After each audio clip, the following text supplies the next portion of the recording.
வணக்கத்துடன் pepper and salt news என்கின்ற இந்த வலையொலியில் உங்களை சந்திப்பதில் நான் மகிழ்ச்சி அடைகின்றேன். மக்களை மிரட்டக்கூடிய களத்தை வைத்தியர் அர்ஜுனா எடுத்திருக்கிறார்.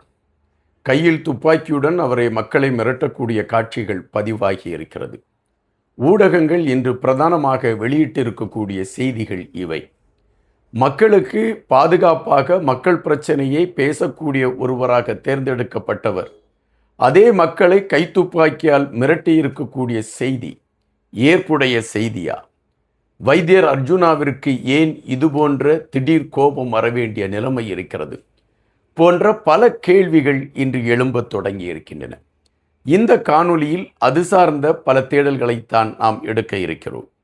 நான் சொல்லக்கூடிய கருத்துகள் உங்களுக்கு ஏற்புடையதாக இருந்தால் அந்த கருத்தை நீங்கள் வரவேற்று உங்களுடைய பதிவுகளை அதில் பதிவு செய்யுங்கள். அல்லது நான் சொல்லக்கூடிய தகவல்கள் தேவையற்ற தகவல்கள் அல்லது இது முரண்பட்ட தகவல்கள் என்று நீங்கள் கருதுவீர்களா என்றால் அதற்கான விளக்கங்களையும் எனக்கு பதிவிடுங்கள். உங்களுடைய நண்பர்களுக்கு எங்களுடைய வலையொலியை பகிர்ந்தளியுங்கள். நாங்கள் வெளியிடக்கூடிய பெரும்பாலான செய்திகள் உங்களை வந்து அடைவதற்கு அது களம் அமைக்கும். வைத்தியர் அர்ஜுனா அவர்களை மையப்படுத்தி தினமும் ஒரு செய்தியா என்ற கேள்வியோடு தான் நாம் போக வேண்டியது இருக்கிறது. தற்பொழுது வந்திருக்கக்கூடிய செய்தி தான் சற்று அதிர்வலைகளை ஏற்படுத்தி இருக்கிறது என்பதுதான் நிஜம். பெரும்பாலான தமிழர் தாயகத்திலிருந்து வெளியாகக்கூடிய இணையதளங்கள், ஊடகங்கள் அல்லது அது சார்ந்து பதிவுகளை தாங்கி வருகின்ற அனைத்து சமூக வலைதளங்களும் வைத்தியர் அர்ஜுனா மீது ஒரு கடுமையான விமர்சனத்தை வைக்கிறது. அந்த விமர்சனம் வைத்தியர் அர்ஜுனா பெண்களை துப்பாக்கி எடுத்து மிரட்டி இருக்கிறார் என்கின்ற காட்சி. பாராளுமன்ற உறுப்பினர் ஒருவருக்கு பாதுகாப்பிற்காக கொடுக்கப்பட்ட ஒரு கைத்துப்பாக்கி மக்களை மிரட்டுவதற்காக அது பயன்படுகிறது என்றால் சட்டம் எதை நோக்கி நகர்கிறது? நாடாளுமன்றத்தில் அவருக்கு கைத்துப்பாக்கி கொடுக்கப்படும் என்ற செய்தி வந்த பொழுதே நாங்களெல்லாம் எதிர்ப்பு தெரிவித்தோம். இது தவறான ஒரு கோணத்தை நோக்கி நகர்ந்துவிடும் என்று. ஏறக்குறைய இப்பொழுது அதுதான் நடந்திருக்கிறது என்று கொதித்திருக்கிறது ஊடக சொந்தங்கள். உண்மையிலே இந்த விடயத்தில் என்ன நடந்திருக்கும் என்கின்ற ஒரு கேள்வி உங்கள் மனதிற்குள் எழும்பும். வைத்தியர் அர்ஜுனாவிற்கு ஒரு காணி இருக்கிறது. அந்த காணி அவர்களுடைய குடும்பத்தை சார்ந்த காணி. அந்த காணி நெடுங்காலமாக பயன்பாடு செய்யப்படாத ஒரு காணியாக இருந்திருக்கிறது. அந்த காணிக்கு வைத்தியர் அர்ஜுனா உரிமை கோருகின்ற அதே போல இந்த காணியில் ஒரு பகுதி எங்களை சார்ந்தது என்று ஒரு சாரார் அதற்கு உரிமம் கோருகிறார்கள். இது மல்லிகம் நீதிமன்றத்தில் இது வழக்காக இருக்கிறது. இந்த வழக்கின் அடிப்படையில் வைத்தியர் அர்ஜுனா அவர்கள் அந்த காணியை அவர் சுத்தம் செய்து பண்பாட்டிற்கு அல்லது பயன்பாட்டிற்கு தக்க அதை ஏற்பாடு செய்யலாம் என்று நீதிமன்றம் ஒரு அறிவிப்பை செய்கிறது.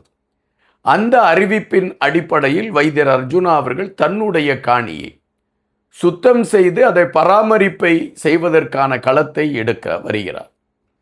அப்படி வருகின்ற பொழுது இந்த காணியில் எங்களுக்கும் பங்கிருக்கு என்று சொன்னவர்கள் அதற்கு மறுப்பு தெரிவிக்கிறார்கள். இது எங்களுடைய காணி என்று. அப்பொழுது வைத்தியர் அர்ஜுனா குறிப்பிடுகின்றார், நீங்கள் நீதிமன்றத்தை நாடுங்கள் அல்லது காவல்துறை அதிகாரியை போய் பாருங்கள். எங்களை பொறுத்தமட்டில் நீதிமன்றம் எங்களுக்கு கொடுத்திருக்கக்கூடிய அறிவுறுத்தலின் படிதான் நாங்கள் இதை பராமரிப்பிற்கு எடுத்திருக்கிறோம் என்று வைத்தியர் அர்ஜுனா குறிப்பிடுகின்றார். வைத்தியர் அர்ஜுனாவோடு சகோதரி கௌசல்யாவும் சென்றிருக்கின்றார். அப்பொழுது கௌசல்யா அவர்கள் இதை குறித்து அந்த பெண்களிடம் விளக்கங்களை சொல்ல முற்படுகிறார்கள். ஆனால் அந்த பெண்கள் அதை ஏற்பதாக இல்லை. எப்பொழுதுமே இந்த இடம் என்னை சார்ந்தது என்ற நினைப்பில் நான் இருக்கக்கூடிய சூழலில் அந்த இடம் என்னை விட்டு போகிறது என்ற நிலைமை வருகின்ற பொழுது என்னை அறியாமல் ஒரு கோபம் வருவது வாடிக்கை. அப்படித்தான் அந்த பெண்களுக்கும் அந்த கோபம் வந்திருந்தது. எனவே வைத்தியர் அர்ஜுனாவிற்கு எதிராக அவர்கள் கோபப்படுகிறார்கள். சகோதரி கௌசல்யாவுக்கு எதிராக அவர்கள் கோபப்படுகிறார்கள். ஒரு கட்டத்தில் அவர்கள் கையில் இருந்த ஒரு சின்ன கல்லை எடுத்து வைத்தியர் அர்ஜுனாவுடைய கையில் குத்தி இருக்கிறார்கள் என்று சொல்லப்படுகிறது. இதனை வைத்தியர் அர்ஜுனா குறிப்பிடுகின்றார், என்னுடைய கையிலே அவர்கள் ஒரு கல்லை எடுத்து மிக ஆழமாக குத்தினார்கள், அதிலே காயம் ஏற்பட்டது என்று அவர் குறிப்பிடுகின்றார். எனவே இரு சாராருக்கும் இடையே ஒரு வாக்குவாதம் அல்லது ஒரு சலசலப்பு ஏற்படுகிறது என்று நாம் எடுத்துக்கொள்ளலாம். இந்த சூழலில் வைத்தியர் அர்ஜுனா அவர்கள் தனக்கு பாதுகாப்புக்காக கொடுக்கப்பட்டிருக்கக்கூடிய அந்த கைத்துப்பாக்கியை கையில் எடுத்துக்கொண்டு அவர் நிற்கிறார்.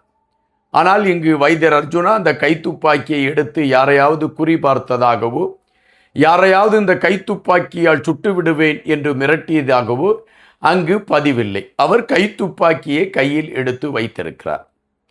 இந்த கைத்துப்பாக்கியை அவர் கையில் எடுத்து வைத்திருக்கக்கூடியதை புகைப்படம் எடுத்து அதை ஊடகங்கள் வெளியிட்டிருக்கின்றன.